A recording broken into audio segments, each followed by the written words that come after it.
Bukas si Senador Antonio Trillanes IV na makipagdialogo kay Presumptive President Rodrigo Duterte ugnay sa issue ng Scarborough Shoal. Ito ang balita ni Brian De Paz. Ipinakita ni Senador Antonio Trillanes IV ang kopya ng dalawang hearing ng Senate Committee on National Defense and Security sa media. Sa October 30, 2013 hearing, sinabi ng Director General at National Advisor ng Philippine Security Council na si Cesar Garcia na hindi naiwala o naibenta sa China ang Scarborough Shoal. Inulit muli ang nasabing tanong kay Garcia ng chairman ng komite na si Senador Trillanes noong May 7, 2015 at sinabi nito na hindi naiwala ng bansa ang soberanya sa Scarborough Shoal.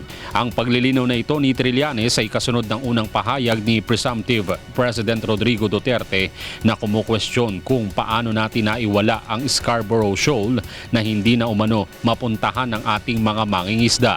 At ang pahayag nito na matapos ng 16 na pagbisita doon ni Trillanes ay nawala ang Scarborough Shoal. Nanindigan ng senador na nasa Pilipinas pa rin ang soberanya sa Scarborough Shoal at wala sa China. Anya, layunin ng kanyang pagiging back-channel negotiator ay upang mapahupa ang tensyon sa sigalot sa West Philippine Sea. Ayon na rin sa direktiba sa kanya ni Pangulong Aquino. Gayunman bukas si Senador Trillanes na magkaroon ng dialogo kay Duterte upang mailatag ang detalye sa Scarborough Shoal kung kinakailangan.